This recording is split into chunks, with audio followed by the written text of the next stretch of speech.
ಕನ್ನಡ ರಾಜ್ಯೋತ್ಸವ ಆಚರಣೆ ಸಂದರ್ಭ ತುಳುನಾಡ ಧ್ವಜವನ್ನು ಬೆಳ್ತಂಗಡಿ ಬಸ್ ನಿಲ್ದಾಣ ಕಟ್ಟೆಯಲ್ಲಿ ಹಾಗೂ ಕ್ಷೇತ್ರ ಶಿಕ್ಷಣಾಧಿಕಾರಿಗಳ ಕಚೇರಿ ಮುಂದೆ ಹಾರಿಸಿದ ಘಟನೆ ನಡೆದಿದೆ. ಪ್ರತ್ಯೇಕ ತುಳುನಾಡ ಘೋಷಣೆಗೆ ಹಲವು ವರ್ಷಗಳಿಂದ ಕೂಗು ಕೇಳಿ ಬರ್ತಾ ಇದ್ದ ನಡುವೆಯೇ ಕನ್ನಡ ರಾಜ್ಯೋತ್ಸವ ಆಚರಣೆ ವೇಳೆ ಕನ್ನಡ ಧ್ವಜಕ್ಕೆ ಅವಮಾನ ಮಾಡಲಾಗಿದೆ ಎಂದು ಸಾರ್ವಜನಿಕರು ಆಕ್ರೋಶ ವ್ಯಕ್ತಪಡಿಸಿದ್ದಾರೆ. ಬೆಳ್ತಂಗಡಿ ಬಸ್ ನಿಲ್ದಾಣದ ಮುಂಭಾಗವಿರುವ ಕರ್ನಾಟಕ ಕಾರ್ಮಿಕರ ಹಿತರಕ್ಷಣಾ ವೇದಿಕೆಯ ಕನ್ನಡ ಧ್ವಜ ಕಟ್ಟೆಯಲ್ಲಿ ನವೆಂಬರ್ 1ರಂದು ಬೆಳ್ಳಂಬೆಳಿಗ್ಗೆ ತುಳುನಾಡ ಧ್ವಜ ಹಾರಿಸಿ ಕನ್ನಡ ಧ್ವಜವನ್ನು ಕೆಳಭಾಗದಲ್ಲಿ ಹಾರಿಸುವ ಕೃತ್ಯವೆಸಗಲಾಗಿದೆ.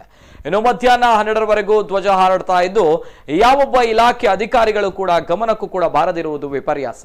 ಮತ್ತೊಂದೆಡೆ ಕ್ಷೇತ್ರ ಶಿಕ್ಷಣಾಧಿಕಾರಿಗಳ ಗೇಟ್ ಮುಂಭಾಗವೂ ಕೂಡ ತುಳುನಾಡ ಧ್ವಜ ಕಟ್ಟಿ ಹೋಗಿರುವುದು ಹಲವಾರು ಗೊಂದಲಗಳಿಗೆ ಎಡೆಮಾಡಿಕೊಟ್ಟಿದೆ.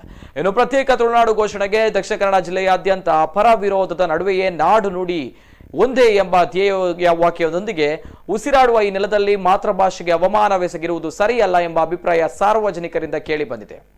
ಹಿಂದೆಯೂ ಕೂಡ ತಾಲೂಕಿನಲ್ಲಿ ತುಳುನಾಡ ಸಂಘಟನೆ ತುಳುಧ್ವಜ ಹಾರಿಸಿದ ಸಂದರ್ಭದಲ್ಲಿ ಪೊಲೀಸರು ಬಂಧಿಸಿ ಬಳಿಕ ಜಾಮೀನಿನಲ್ಲಿ ಬಿಡುಗಡೆಗೊಳಿಸಿದಂತಹ ಘಟನೆಯೂ ಕೂಡ ನಡೆದಿತ್ತು.